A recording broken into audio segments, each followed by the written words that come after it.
Hello, everyone. Happy Friday. Welcome to the first episode of the music review segment with Jackie and myself, Amanda. And we're starting off with some Christmas classics. So thank you, everyone. We had some technical difficulties, but we're putting it together as best as possible. Yeah, like 20 seconds ago, we were not even connected. So we're pulling it together, but I'm excited to listen to some tunes today. We wore Ooh. our Christmas merch. Oh my God, yes, let me see the shirt. Oh, it looks amazing, Jackie. I love it. I love it. I love it. It's perfect for my holiday smoke sessions. So that's amazing. And ho ho ho is exactly right, Jazz. What's up, motherfuckers? Go, go, go. This is like the Christmas party, I guess. Mhm. So, yeah, we're going to be listening to some Christmas music, talking about how a lot of them are kind of questionable in terms of subject matter, a little bit creepy, a little authoritarian, a little patriarchal. And yeah, let's get into it. Which one are we listening to first? And for everybody who's tuning in, if you guys want us to listen to a specific or talk about a specific Christmas song, I mean, I'm sure we've heard them all.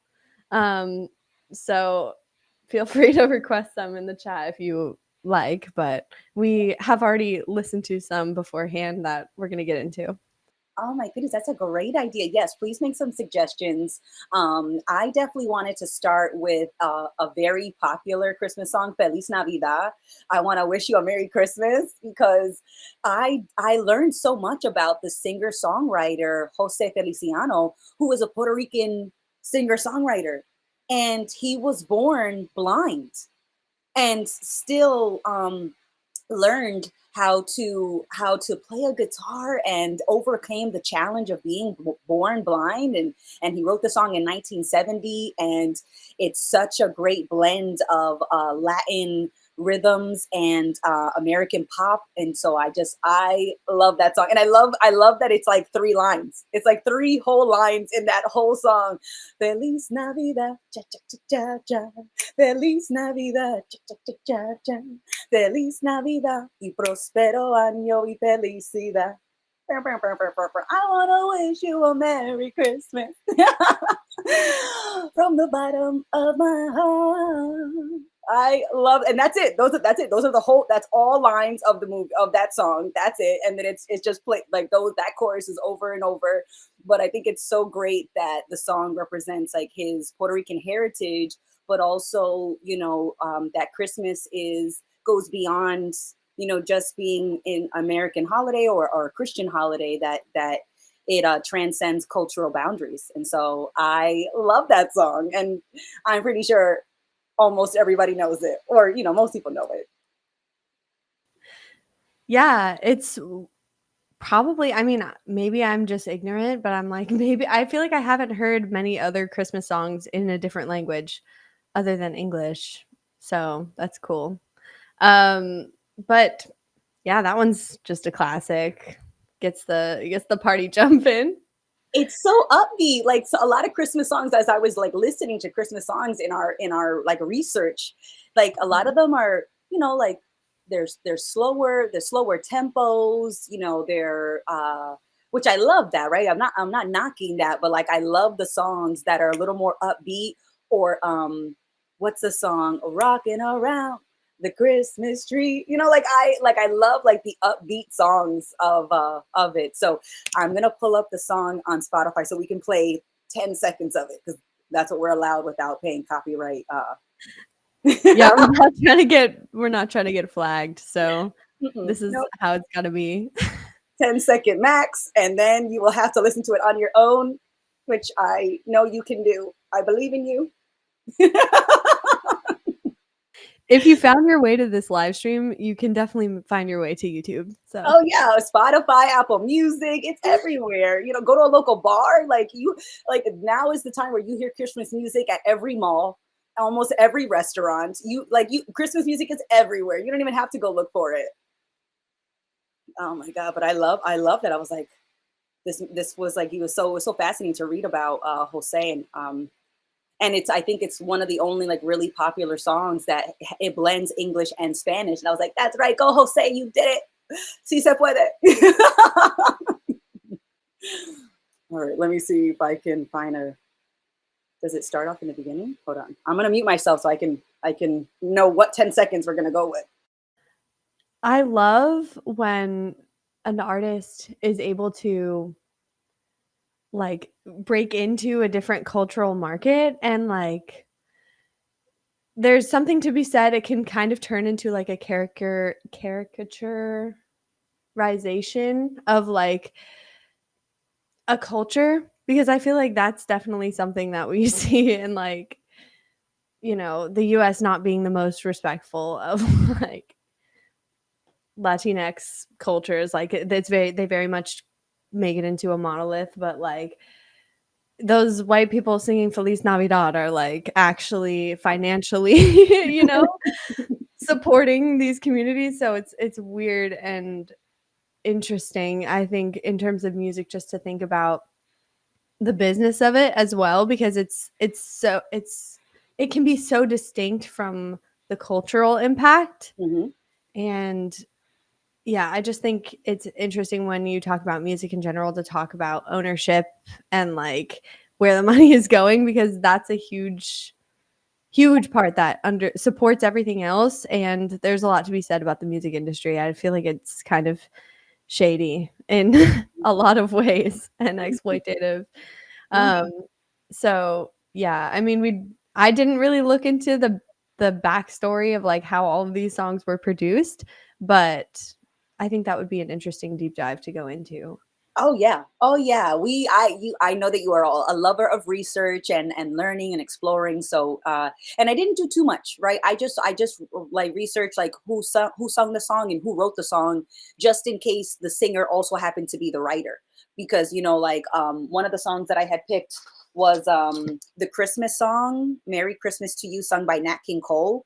And that was written by someone else. I forget who it was, but I know it wasn't written by him. But I love me some Nat King Cole. So, like I definitely gravitated towards picking him for one of the songs that we listened to. But Feliz Navidad, I didn't know that the singer, I didn't know that Jose actually wrote the song. And I was like, what? And then I was like, oh, tell me a little bit more about Jose, Google. And Google's like, oh, he was born blind. I was like, born blind? That's incredible. And overcoming that, and then traveling to the States, and then having a music career, and the music industry, hasn't always been, the most equitable, fair place. But I feel like that's just more so a result of the mindset than about any particular group that was acting unfairly, right? So if it was traditionally white men that were in charge of the music industry and were doing that, it's like, yes, that may be the group that they're from, but it's more so their mindset of separation that kind of encouraged them to be so selfish when it came to how they treated their artists. It wasn't, it wasn't because of the group that they were born into. It was just the mindset that they embodied that makes the industry so toxic. It's a toxic mindset more than a toxic industry, because the industry itself could be more fair, and the industry itself could treat their fans, or their not their fans, but their artists and their songwriters and the musicians, they could treat them all better. But it's the mindset that ultimately resulted in that toxic industry. Because I feel the same way as you, Jackie, about the movie industry, the artist industry, just certain medical institutions, certain, like it's just that toxic mindset that really just drives a lot of the unfair practices that we still see practiced today. Yeah, it's definitely not limited to the music industry by any means. That's something we see across the board, because across the board, everybody's perceiving themselves as separate and therefore has something to lose, right? Or something to gain. And it creates selfishness and people. It's like it's hard to keep art from getting bastardized, or I don't even know if that's the right word. It's like art is not corrupted, but it's definitely influenced by where the money's coming from. And like, if we all were just, cooperating and working together, there's definitely an ethical way that it could be done. And there are a lot of like labels that are doing that now where, they're not trapping these artists in these exploitive ass contracts where like after they pay for everything out of their advance, they're left with nothing. Anywho, yeah, so definitely not just this industry, but you definitely see it. And I studied music in college. Mhm. So like this was something that I talked a lot about, was like the like who owned the masters, like Yeah. what the record contracts look like, and how that's all going down the line, because you don't see that most of the time. You just see the person in the spotlight and you're like, they're living their best life, but most of the time they're like in not the best situation. But I did look it up, and turns out that Feliz Navidad streamed over 526 million times and has estimated $4 million in royalties. So I feel like it's got to be more than that. plus, like, plus, like in any movie that's been used, they had to pay. Like in any advertisement, they have to pay. Like I think there are like certain restaurants that if you play shit, you have to like pay royalties. So they're definitely they definitely popped off with that one, I gotta say. It is such a popular song, so I'm so glad that it has so many streams and so many views, and it's so simple. Like, it's simple in its message of joy, and it's simple in its delivery, and it's so, it's very straightforward. It's a heartfelt and sincere message, where someone is saying Feliz Navidad, which translates to Merry Christmas, and um what is it? Y prospero año y felicidad, and a happy and prosperous new year.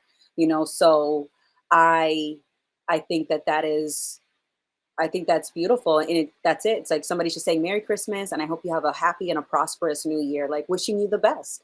And that's it. They're just wrapping it up, and I want to wish you a Merry Christmas from the bottom of my heart. It's very sentimental, and I was surprised that I never really noticed that it has only three lines. Like, it only has three lyrics, and I'm like, man, that's such a good little jam that I didn't even realize I was saying like the same thing 50 times in a row, and I barely noticed. Yeah, the blend of the musical interludes with just the boogie sections, I think keeps you entertained. So yeah, I love it. It's a great message of just like good vibes, let's boogie. All right, yeah, maybe on that note, play the 10 seconds that we're allowed to play music. And that gets me all frustrated too, like the fact, because I want the artist to have money for their music, but at the same time, like it would be so cool to be able to share other people's music, and like there's different things you can do with things and like create playlists and like DJs and shit, and there's so much red tape. Anyhow, just go ahead and play the song. Oh my god, right. We'll play our 10 seconds, and then we'll pick and then you pick the next song. Feliz Navidad, prospero año y felicidad. Feliz Navidad, Feliz Navidad. That's it. Incredible in all of its splendor. If you haven't heard Feliz Navidad, go check that shit out. The next song I think we should do. I say let's religion. Let's do um Silent Night. Yeah, absolutely. I did listen to that song again today. It is a classic. Jackie, what were your initial thoughts like when you listened to it again, and does it hold any like significance to you in particular? Well, it definitely is a song that I've been familiar with for my whole life. I remember like when I was younger learning to play it on the piano, and like always hearing it at church. I grew up Catholic, and I remember being like in the Christmas play at church and that was like the big song, right? Because there's this, it's such like a picturesque moment, and I think that song, the lulling sort of pace of it, it's like almost like a lullaby, and it paints this such a serene like picture of the nativity scene. And for me, it seems like it's fed into the mythology of Christmas, and like it's helped create this glorification of this nativity scene. Like you see the nativity everywhere, like around Christmas time. But yeah, I think it does not resonate for people who are not Christian, really, because they're like it's peaceful, but like they don't really know what it's talking about. It's just giving an overall message of peace, but it doesn't need to be tied to that little baby that was somehow born of a virgin. Okay, whatever you say, Mary. I'm sorry. That was hilarious. Oh my goodness. No, your Silent Night definitely talks about the birth of Jesus Christ. So it is a very religious, or at least a very Christian uh themed song. And a lot of Christmas songs are tied to Christianity, because Christmas is pretty much the celebration of the birth of Jesus Christ. So a lot of the hymns, a lot of the songs, a lot of the rituals are going to be very religious in nature.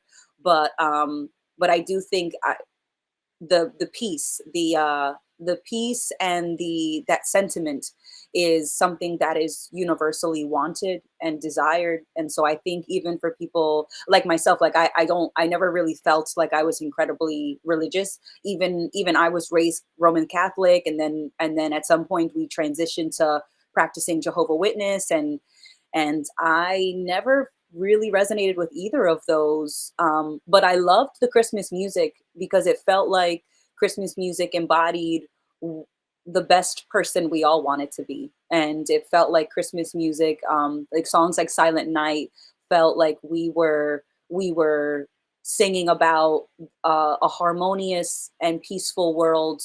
Um, and I know for a lot of people, and sometimes Christians, that Jesus embodies that embodiment of peace and serenity. And so I think the birth of Jesus Christ can sometimes be likened to like the birth of hope, of peace, of of of of that. And I think that that is something that isn't necessarily tied to one religion in particular, because I think all people want that, or at least it seems to be that we all want to live in a harmonious world. It just sometimes seems like it's impossible to create that world. Yeah, I think the reason we resonate so much with the Christmas music is because it can carry a little bit more of that true emotion. It like can touch that part of ourselves that we call Christmas spirit, which is just, I feel like, feeling love and connection for being. That's at least how it feels for me. Like I can still feel that connection to everybody all the time, but I think, I don't know, it carries a little bit more of that truth, that magic, in the way that it can just influence your emotions.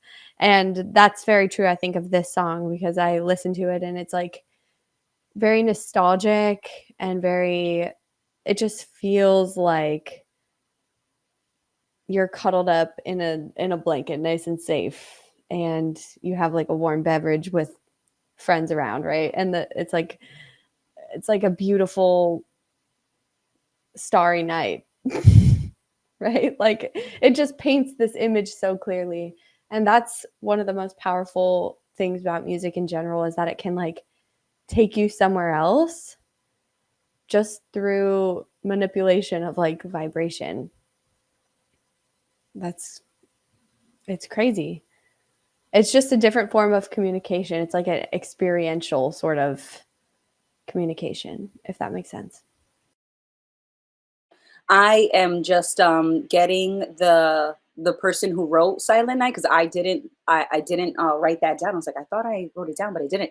Um, it was written by Joseph Moore, an Austrian priest who penned the lyrics, and then the music was composed by Franz Xaver Gruber. Forgive me if I'm mispronouncing that. A schoolmaster and organist. This beloved Christmas carol was first performed on Christmas Eve in 1818 at St. Nicholas Parish Church in Obendorf, a village in the Austrian Empire. The collaboration between Moore and Gruber resulted in one of the most enduring and widely loved Christmas hymns in history. So so I just wanted to put that in there when I write who wrote it. But is there anyone in particular, Jackie, that you love? Um, Gruber's a master of his organ. That's hilarious.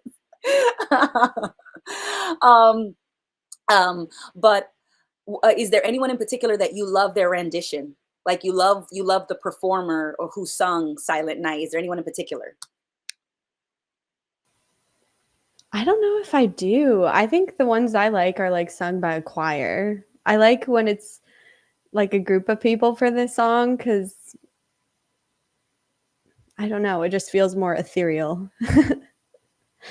Right? There's something about a choir. That's how you would hear it in church.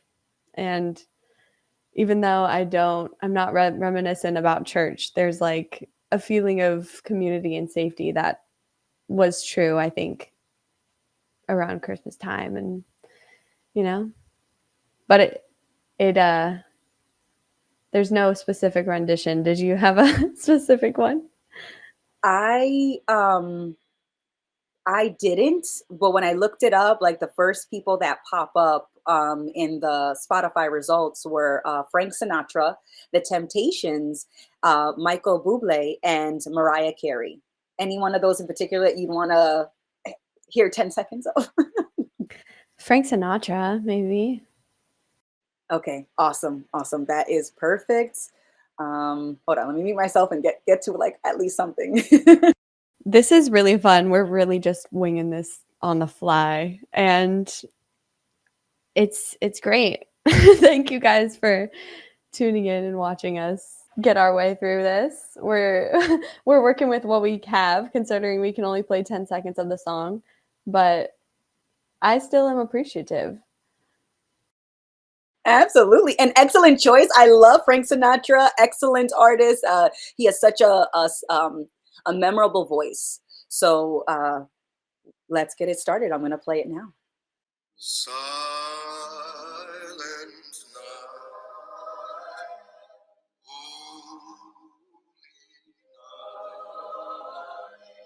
all is calm. All is calm, people, and that's where the train stops. All is what now? All All is is come. calm. Oh, calm. I'm like, I thought he said come like COME, like all is coming, all is bright, or something like that. I was like, but I also am deaf in my left ear, so there are many times where I don't hear the The pronunciation. L. Yeah, a lot of times I don't Calm. hear the pronunciation of a word. I do not. I've said things back to people, and they're like, not even close. Like, how did you hear that? And I'm like, hey, I got one good ear, man. Like, I don't know what else to tell you. That's why I said it back to you to confirm that it maybe was or wasn't what you said, to make another effort to hear what you wanted to say. So like I'm doing my best. Yeah, and also just the way we perceive sound in general is so interesting to me because like we really do fill in the blanks. Like two people from two different countries who are used to like different dialectical sounds can hear the same sound and hear something completely different. So it's just so subjective. But yeah, all is calm. Guys, get it right.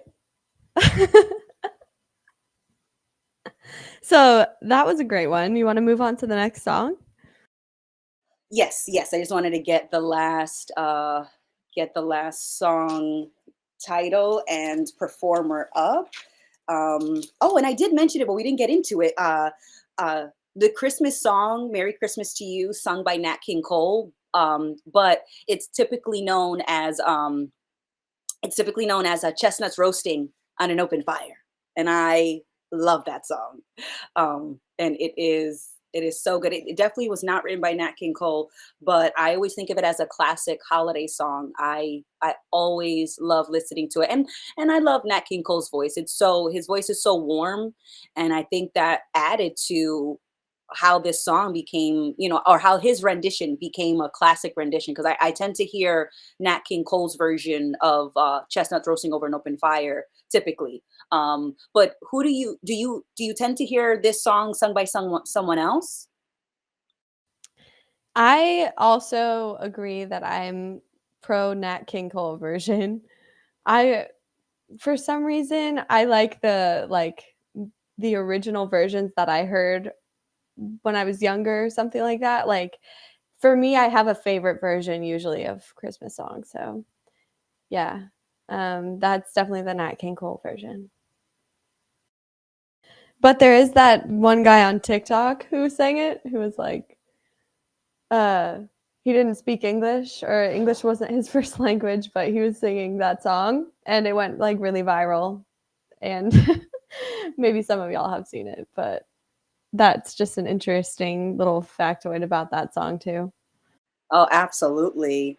Um, and when I was listening to it again, it was I think he says in one of the lines like turkey and mistletoe make the season bright, and I was like, oh my goodness, that like absolutely like a home cooked meal, or and maybe some kisses from your loved ones, or just all of just spending time with your loved ones. It definitely inspires feelings of warmth and nostalgia, and the Chris what embodies the Christmas spirit, that togetherness. And so I always love that song. It is a little bit more slow paced, but every time I hear it, I always like stop and like close my eyes and hold myself really quickly, and I'm like swaying to it. Chestnuts roasting on an open fire. It's just Jack Frost nipping at your nose. It's just I love it. I love it so damn much. It's definitely gets me excited every time I hear it. And I typically don't. Um, Let me see if I can find someone else. I know Mariah Carey put out an album, so I'm pretty sure I've heard her sing that rendition. But I'm a sucker for like that Motown, that or the singers from that era, the Temptations, and hearing their Christmas Carol album. I will tend to pick up a Temptations album over a Mariah Carey Christmas album, which is like sacrilegious to some people, because they're like, they don't that Christmas isn't Christmas without Mariah Carey. And she does have an amazing voice, but for some reason I always want to listen to a Frank Sinatra, Ella Fitzgerald, Louis Armstrong, Nat King Cole. I want to listen to those singers, because just their renditions almost add to what makes the song feel timeless. And but I haven't heard the new rendition that you mentioned. Was it on TikTok? But I haven't seen that, but I do want to check it out after the live. I'm gonna find it and send it to you, so that you could see it. But it's funny. Um, but yeah, I completely agree. Like, there's something about the quality of their voice, and in this song specifically, I think it's almost like he's not really singing to be like performative and showy. It's all like very much about setting the scene, like, and the quality of his voice, like even the places where he has vibrato versus doesn't, it's like he's emphasizing certain words, and I can tell it's all very intentional, like the way he said every single word, and it makes you really feel it. Like, the delivery is so important with capturing something like that, and I think this version specifically does it very well, and that's why it is such a hit, because it makes people feel shit. Absolutely. And they tended to like these artists. the Nat King Coles, the Temptations, the Frank Sinatras, they tended to have a big band, and I love a big band. Like I have a lot of respect for the new music producers who are coming up with these amazing combinations in a studio, but there is nothing like listening to a big band perform in front of you. Like with this song in particular, "Merry Christmas to You" by Nat King Cole, the violin that the song starts off with, maybe that'll be our 10 seconds, but it is incredible. Like, oh my God, I'm like listening to it. I'm like, and he hasn't even sung yet. And it's just the violins, the way that they start off the song, like ensnare me. And I'm like, yes, yes, this is it.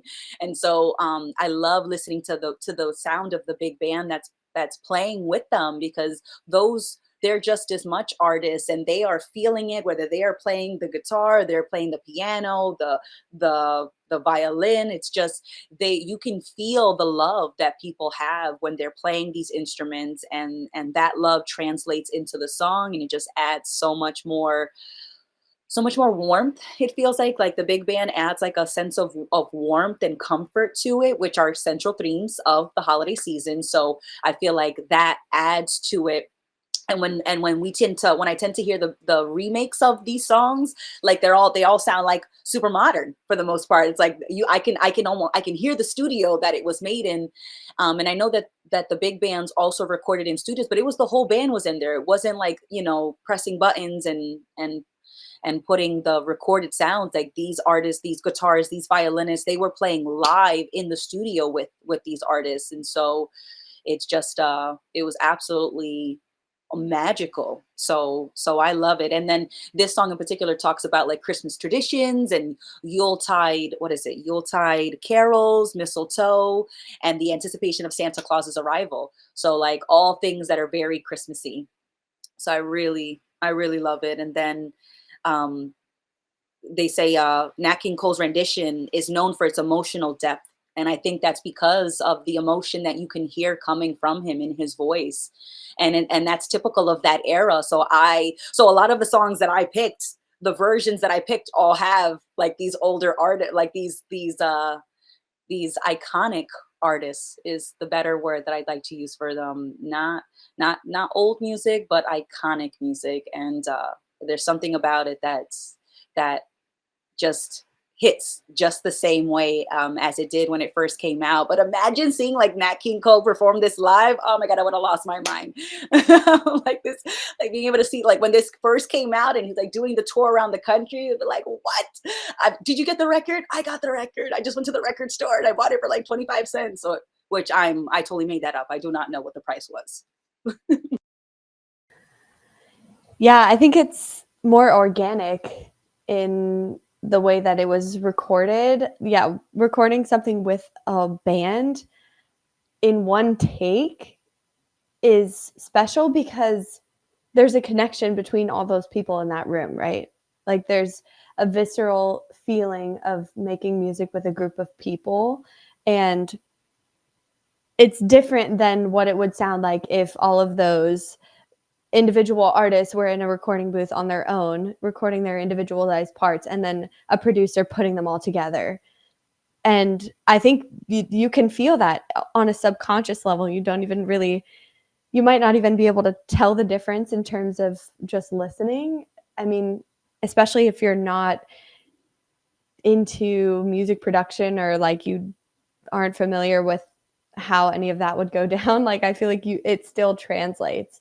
And yeah, there's something more organic, and just the sounds of like brass instruments to me are just very strongly associated with Christmas as well. Like, um, I don't know, it creates more of a vibe of community rather than today's Christmas music like made in a studio, like the just the biggest pop artist at the time singing the song because they know their record label is like, yeah, this is gonna go insane, right? There's a different sentiment behind it, and that carries through down to like the instrumentation, all the little details, and yeah, that's what is so impactful about it. Are you pulling that up right now, Amanda? Okay, awesome. I also looked it up what key the song was in, and it's in C major. So very that's like no sharps and flats. Everything is the most like neutral key. um, it's very happy, very joyous, very like it feels comfortable. So that's interesting, like just in terms of like key signatures as well, because that's always a very intentional initial choice whenever somebody starts out to even begin writing a song. So they are like, yeah, like we want to make this song comfortable and safe for people who listen. That's so cool. I didn't know that. I didn't even know to look that up. And so that's why I was like, I am so pumped for our music review segment of episodes because I'm gonna learn so much. Like you went to school, you studied music and I can jam. I can jam and I can carry a tune here and there, but like I don't know how to read music. I don't know how to play any instrument. I'm teaching myself how to play the harmonica, but I was never classically trained or I wasn't trained at all in singing or in reading music or in playing any instruments. So I am very excited to learn from you and to learn with you about music structure and the meaning behind it and the culture in which songs were written in. And there's just so many considerations. It's fascinating. I love it.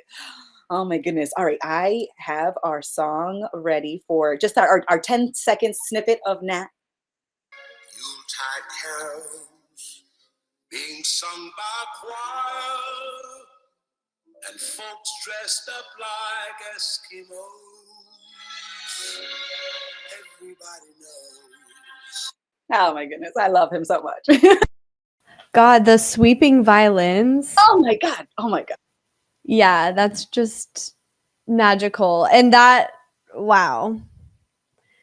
Yeah, it's like he's having a conversation with this like dreamy, like mystical Christmas spirit that I feel like is personified by the violins specifically, and then everything else has like background. But or I'm like imagining like a crisp winter breeze when I hear those violins. Absolutely. Oh my god, I didn't even show you my Christmas sweater. Merry Christmas, you filthy animal. Keep the change, you filthy animal. Right. I love it. I love this is my only Christmas sweater. I love it. But now it is your turn, Jackie. What is the next song that we will be digging into a little deeper?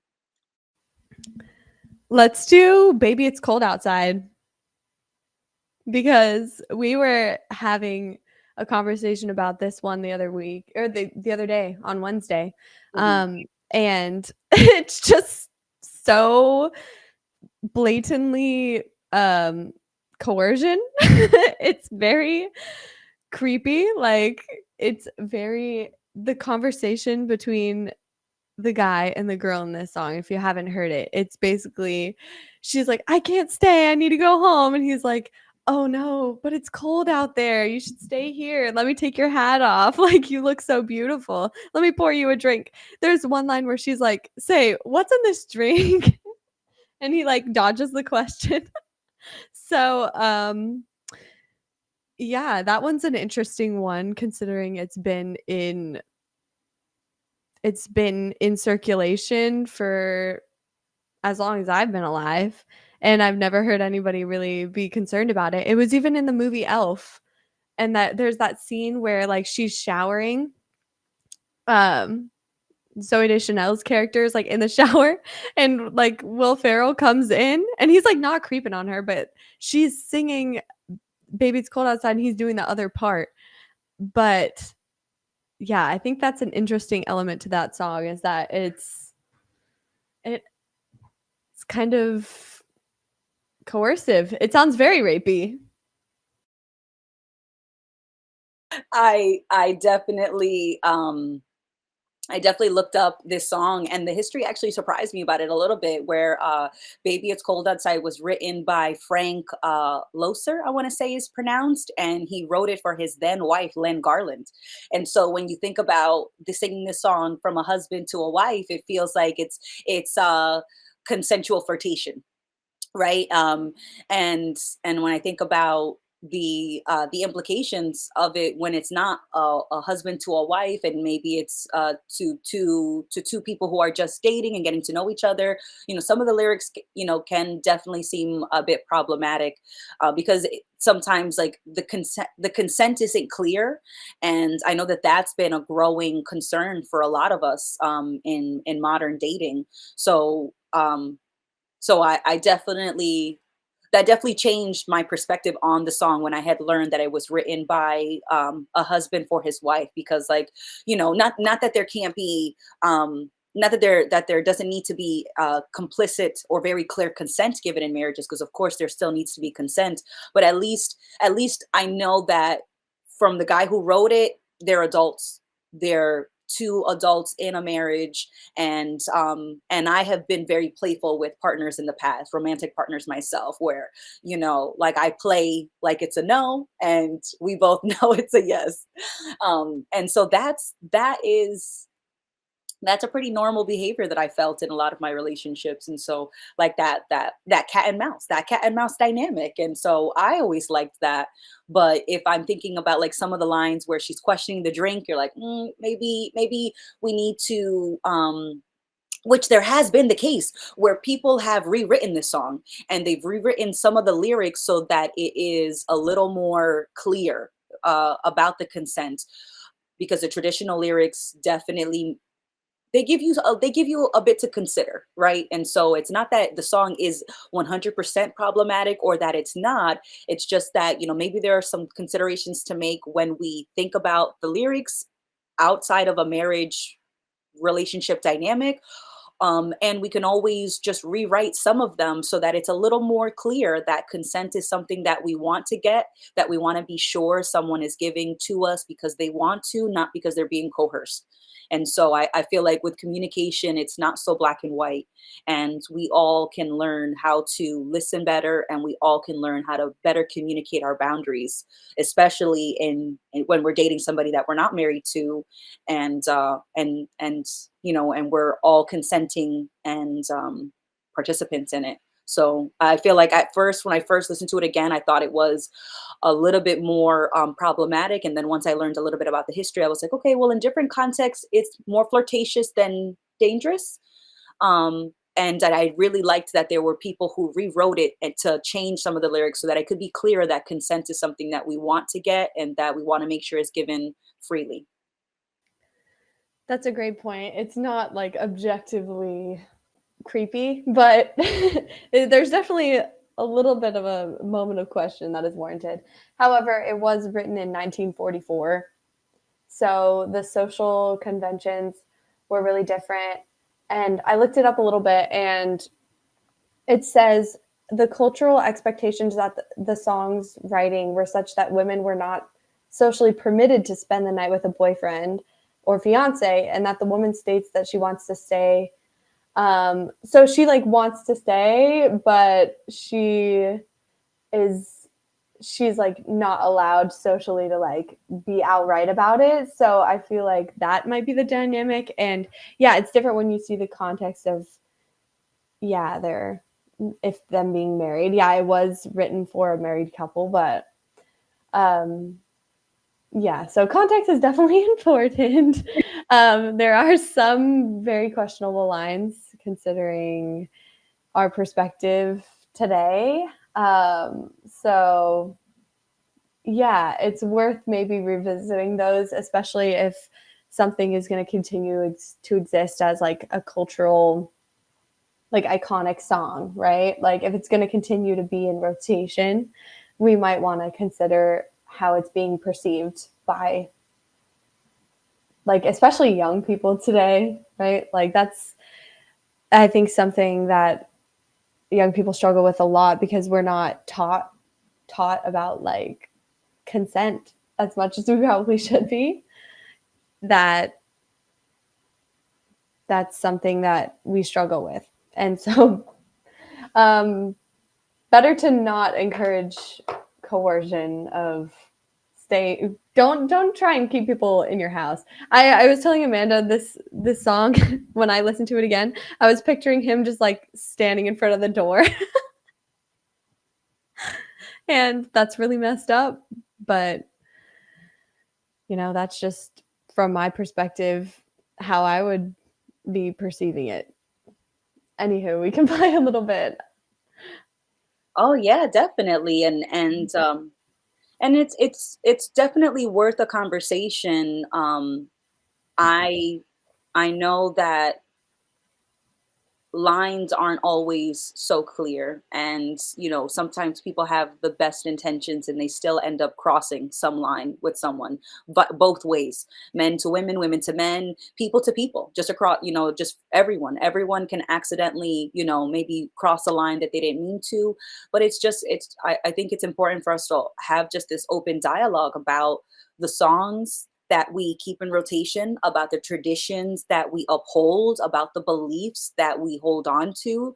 And it's not to burst anyone's bubble. It's not to make anyone feel like they're doing anything wrong, or that they're a monster, or that they are inconsiderate, or that they're toxic.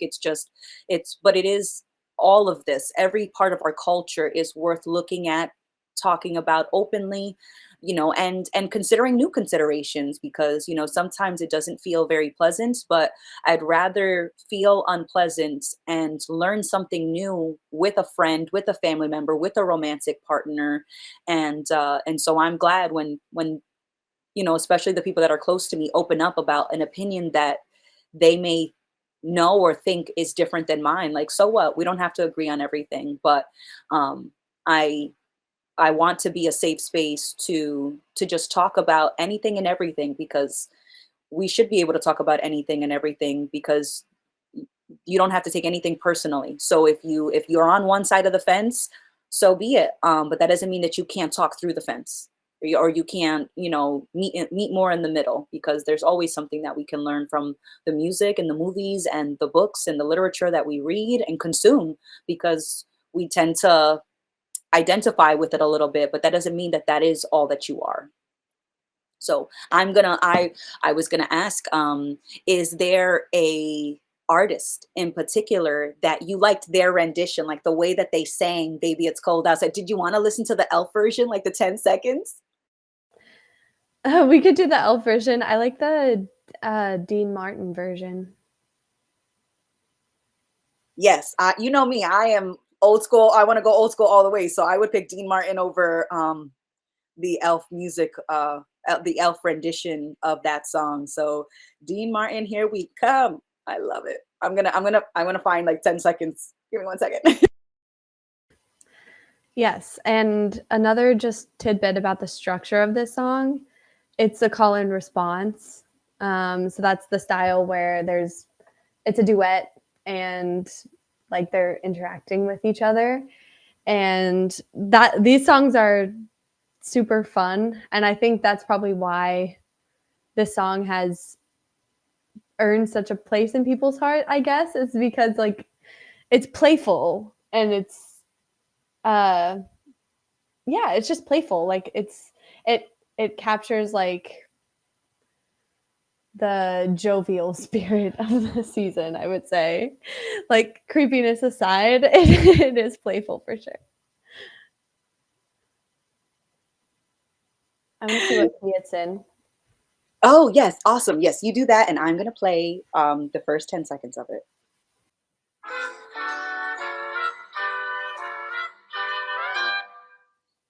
I really can't stand. But baby, it's cold outside. Got to go away. But baby, it's cold outside.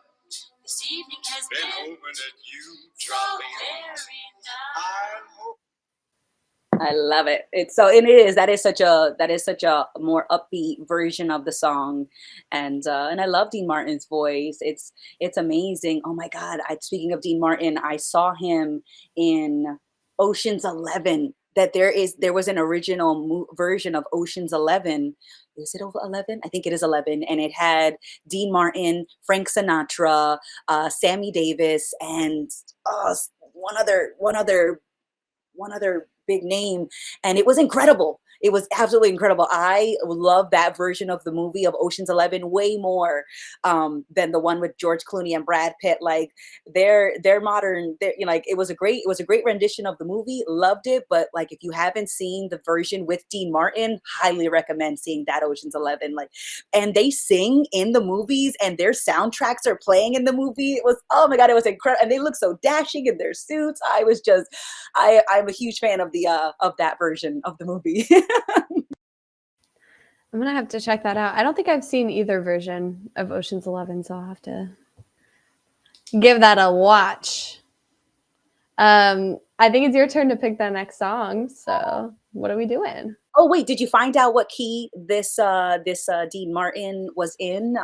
You know, give us a little bit of the structure if we if it came Let's up. see. Um, I'm getting F major. So I'm sure it varies from um, person to person as well. But I think most Christmas songs are going to be in a major key, just because they're supposed to be warm and fuzzy. And the difference between major and minor chords, just the way that they're used culturally, is like very broadly, major chords sound happier, brighter, and minor chords sound darker, more emotional. So like, yeah, people aren't gonna pull out a minor chord. And it's interesting when you hear like songs that are very clearly in a major key, like Happy Birthday, and then you hear it transmuted into a minor key. It's like, oh yeah, that very clearly makes sense why they choose to use major keys for specific themes. But oh, where was I going with that? um, yeah, I think that's all I had to say about that. Um, F major has one flat, so it's like that's the one key that they can like mess around with, and it creates a little bit of like flair, a little bit of suspense, and a little added sprinkle of interest when you use that one sharper flat in a scale. That's awesome. Okay, perfect. The next song that I wanted to pick is "White Christmas," sung by Bing Crosby, and it's one of the most iconic Christmas songs. It is, what is it? There was something about it that was according to the Guinness Book of World Records, White Christmas by Bing Crosby is not only the best-selling Christmas holiday single in the United States, but also the best-selling single of all time, with an estimated sales in excess of 50 million copies worldwide for the single, not the album. Like the single has estimated sales in excess of 50 million copies worldwide. It is incredible. And I've heard this song in so many movies. I hear this song every single Christmas. I'm dreaming of a white Christmas, just like the ones I used to know. And it just it feels like Sheesh! it feels so nostalgic. It feels so um, wonderful. And even though it's talking about like an idyllic, white, snowy Christmas, it hits whether you're in a snowy environment or not. And you know, it feels like the song expresses that desire for that traditional Christmas snowy setting, because that they're so tied together. But the lyrics convey a deeper meaning of warmth and joy and being at home with your family or your loved ones during Christmas. And so I definitely love White Christmas, and sung by Bing Crosby. Like I've heard White Christmas sung by Michael Bublé and Mariah Carey, and but Bing just Bing does it in such a way that definitely just captures that spirit of Christmas, that warmth of Christmas. Oh my goodness. Oh, and I love it in the comments. White Christmas, the movie, came out in 1956 and stars Bing Crosby. That is so true. And I did see that when I was researching this song. And I was like, that's amazing that you've got the movie, you've got the song. The artist who sang the song is also the star of the movie. And so that is incredible. I don't think I've seen the movie White Christmas. Have you, Jackie? I have not seen that movie. So that would be interesting to check out. I wonder what the themes are, or like, I wonder what the plot is about. So I'm gonna have to do some digging. Um, but yeah, I mean, I would just, I'm curious what the plot would be, like considering just knowing the song and have it being so like idyllic and beautiful and like serene. It's like that must be like the song for like the end of the movie when everything comes together and it's like all, and they're having their white Christmas. I can imagine. Um, but yeah, I want to know the drama that precedes the song White Christmas. Oh my goodness, yes. And it was interesting because the song was released in the early 1940s, and that was when we were engulfed in World War II. And so the song was really important for a lot of American soldiers and their families. Oh, the American soldiers that were stationed abroad, right? The people that were, stationed in the U.S. I'm sure they loved the song, but I imagine that for the soldiers that were stationed abroad and for their families, that the song captures that longing for peace. Because when you're in war, I'm sure you imagine peace, the comforts of home during a time of uncertainty and separation, because you're distanced by the Atlantic Ocean, and that, thousands of miles between your family. And so I can only imagine, or it doesn't seem like it's such a big surprise why that song became such a classic hit. And then the movie comes out in 1956, like, 16 years later. And by that time, I'm sure that song was like ingrained in American Christmas culture by then. So when the movie came out, I'm sure that people were losing losing their Christmas carols, losing their jingle bells, something like that. They're ready to jingle their bells right to the theater. Bringing mistletoe Uh, with them. as they should. Yeah. But that's interesting. I did not know that backstory, but yeah, considering that context, this song probably felt like a warm hug, right? From far away. It's just like it very much captures the nostalgia, but also there is like a melancholy feeling to this song. Like, I know in like later in the song, there's like a choir that kind of comes in and sings the chorus with him, and it's a little bit more somber. It gets a little bit more. It's like at once nostalgic but somber. So I'm. It makes sense that it came out like during that wartime, because I think that's a song that really encapsulates and also emphasizes the importance of just like peaceful, calm moments and like the desire that everybody wants for just safety and calm and warmth.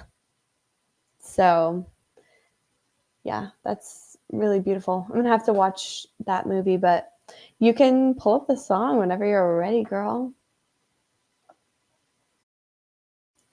I've been loving Amanda's versions though. I love that we're getting around copyright by like, okay, we can just sing it, right?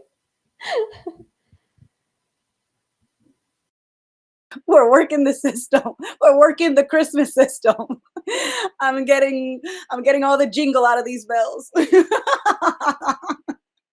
I love it. Oh my god. All right, all right.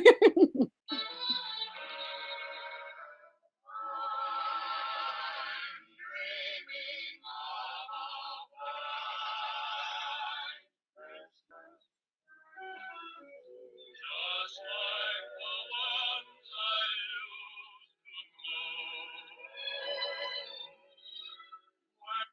Ah, these songs are classics for a reason. They are amazing. They are jingle bell, jingle bell.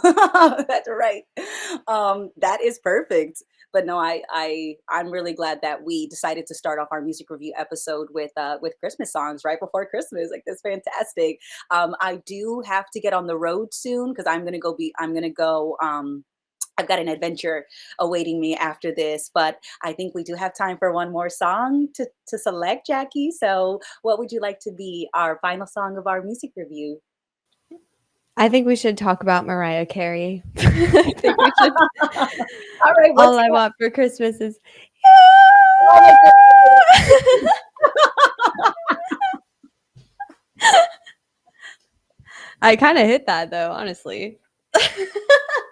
goodness. um, yeah, this has been really, really fun and lighthearted and just casual, but it's fun to do something different every once in a while. And we figured, hey, we have all of eternity, so um, we might as well just explore and do things that are fun and not overthink it too much. So thank you guys for hanging out with us for our little Christmas party. I'm excited to hop on Discord after this too and say hi to everybody. But I'm ready for one last song. Um, everybody knows I can't say everybody, but I would say this is one of those Christmas songs that probably most people have heard just because it's everywhere. And for me, like working in the restaurant industry, I hear this song way more than I care to way more than I care to. Basically, it's it's everywhere right now and um it's it's been iconic for the last what 10 years. When did this song come out? 90 wait no. Christmas. Mariah Carey. It says recorded by American novelty act Vince Vance and the Valiants, initially released as a single in 1989. Vince Vance's version of the song has charted several times on the Billboard Country Singles chart. So I did not know that. I thought the song might have been. I thought it might be Mariah Carey's song because I don't think I've ever heard another version of the song besides hers. Oh my goodness. But let's look Wait, it up. there's another version? I know, right? That's why I was like, wait a minute, it's a country song? Like what? All I Want for Christmas Is You, written by Andy Stone and Troy Powers, potentially. Let's see. We gotta cite our sources. Where's this coming from? Secondhandsongs.com. I don't know about that. So, in terms of the oh sorry, go ahead.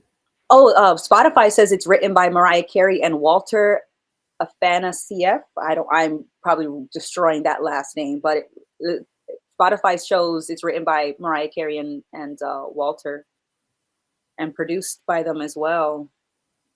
So, that's interesting because Google results showed me that it has a possibly country origin, but Spotify lists in the song credits that it was written by her and Mr. Walter. Oh, In 1994. yeah, that's what I saw as well. So, relatively recent Christmas hit in terms of the other ones that we've been talking about. Thank you, Marie. There are two songs by that same name, All I Want for Christmas Is You. And that is another thing too to keep in mind, right? That there are always that not always, but there are definitely times where you have two songs with the same name, but it's two totally different songs. Like the lyrics do not match at all, but the song title is the same for two different songs. And so that could be the case. But at least for Mariah Carey's version, which is the one that we brought up, it does show that she co-wrote it with Walter. So that is the best we can say for the moment for her version in particular. But I Wait, love sorry, that. I was I was researching in the background. No, no, that is solid. No, the research is important when you're learning about songs and who wrote them and where they came from, what was the inspiration of them. It's a part of it. So I love it. I love the research and and it's romantic. It's romantic. It's, I don't want a lot for Christmas. There's just one thing I need. I don't care about the presents underneath the Christmas tree. I just want you for my own, more than you could ever know. So I think that's so romantic and so cute that somebody just wants, their baby for Christmas, and so I can see why it's such a hit. And Mariah Carey's voice is incredible. So certainly she absolutely just blows you, like it blows you away. Like the talent, the voice, the range, it's amazing. Mhm. So I'm always impressed when I hear Mariah. It's like a perfectly made pop song too. It's like it's got all the elements. It's like verse, chorus, bridge, whatever, and perfectly executed. Like, and that's why every single year it's on the Billboard charts again around Christmas time because it's like one of those songs that's an earworm and it makes you feel so energetic when you hear it that like it hits every time.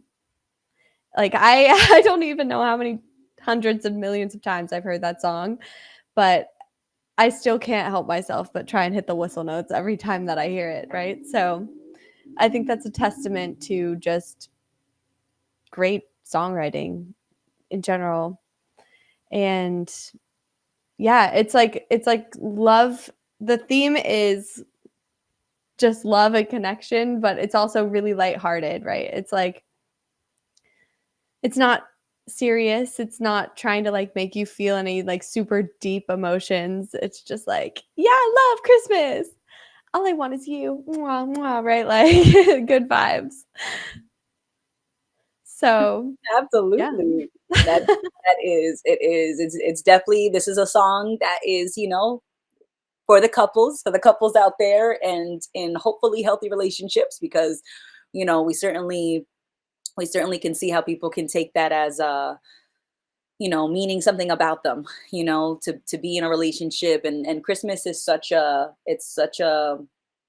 it's so special and it's so meaningful for people, but it can also be incredibly sad for a lot of people who feel like they don't fit this ideal Christmas image. And so, as great as Christmas is, it's definitely easy to get caught up in the commercialization of Christmas, where it's all about the gifts, or it's all about being with somebody, and being on your own is a problem, or if you don't get along with your family, that means that something's wrong with your family. It's like, no, it's none of that, or it doesn't have to mean any of that. It's just that Christmas is a reminder for all of us that that there is always an opportunity for connection, for togetherness, for love, for joy, for peace and harmony. And I was just watching Scrooge with Bill Murray, and Andrew and Ray did a movie review on Scrooge. So if you haven't seen the movie or the review, I highly recommend both. But there's a speech at the end of the movie that Bill Murray, his character Frank Cross, says. And he's just talking about how, the miracle of Christmas is here for us, and it arrives every Christmas Eve. And, we have the opportunity to make the most of it. And he jokes, it's like, if you don't make the, if you miss the miracle, you're going to burn for it. I know these things. And it's because he had like a close encounter with like the underworld, and going into the fiery flames. It inspired him to come back and make the most of his life, and to not be so selfish, and to not think of Christmas as a scam, but to think of Christmas as an opportunity to connect and to be the best. I think, what does he say? To be the best versions of ourselves that we hope to be. And it doesn't have to stop there. Like, you can embody this every single day. So I love the reminder that Christmas is, but I don't hold on to the fact that it's a Christmas miracle. Is that there's a miracle in life. There's a miracle of opportunity. There's a miracle of potential. And so we have that opportunity, that miracle in every single moment, to connect with each other, to be there, and to not think of it as a me versus you, or, not thinking that, you have to think only about yourself, because we're all in this together. And so I love that Christmas reminds us of that, but it's not only Christmas Day where we have the opportunity to act more connected, to act more to more considerate of each other. Making considerations doesn't come at a loss to you unless you think that only your needs need to be met. Well said, Amanda. Yeah, it's not about just playing the part of like a happy, loving family when Christmas rolls around because that's what you're supposed to do, right? It's a reminder of the love that's always there, the connection that's always there underneath. And yeah, like we can all benefit from a reminder of like and the ability to like sink into that feeling of just like connection and warmth and like even I love the duality of like how it's cold outside but it feels like the warmest time of the year in terms of just how people are feeling and treating each other. So I think that's interesting. But you're right, like it's not about the gifts at all. I think we're all aware of that, right? It's the sentiment and that's not limited to one religion. It's not limited to any one tradition. There's no right way to celebrate Christmas. You don't have to celebrate Christmas. Um, I just appreciate, this time to rest and reflect and celebrate and be in community with whoever you choose to spend that time with, or even just have some time to reflect at the end of the year, right? And like be grateful for what you have, or just not even gratitude, because we talk about all this shit and like there's there's a consequence to only focusing on gratitude, right? But it can be more of just an appreciation of the good and the bad things that have happened. And for me, I don't know how else to describe it besides just love or gratitude. Like the feeling that I get when I see like just my life and how it's unfolded and the people that have come into my life and the way things have changed.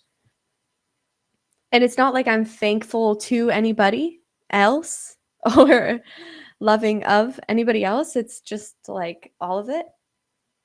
And I'm finding that kind of hard to express, but I'm feeling it a lot around this time of year. But I don't know, the more I think we recognize our similarity, right? Like our shared experiences as humans, we won't need excuses like holidays, religious holidays to love on each other, right? Like we won't, and maybe we'll have a little bit more of that peace on earth that is such a big part of like this season, the more we're able to let go of those barriers. And I think music is one way that we connect to that. So this has been really fun recording a music review episode, music review Christmas party episode, more music episodes to come. And I think, most of the time with DU, we're not researching things beforehand. Like sometimes, yeah, but like most of the time we just come on here and chat. For these, I'm like, I think I do want to do a bit more deep diving on like the music that we review in the future because I think it'll just be helpful to have already thought about all this stuff and be able to share, not that I'm trying to teach you guys anything, but just so I have more of a idea of why the songs feel the way that they do, like certain things that um, stand out. But yeah, thank you all for tuning into the Christmas live stream episode and see you on Discord. And we'll be back next Friday. That's right. That's right. There's more to come, more episodes, more reviews, and why not? We can research it sometimes when we feel like it, and we don't have to research it. It's not a rule. It's just when you feel like doing a deep dive, do the deep dive. But I had so much fun. Thank you so much, everybody. Merry Christmas. I hope that you have a wonderful weekend and a wonderful holiday. And I look forward to chatting with you all again soon.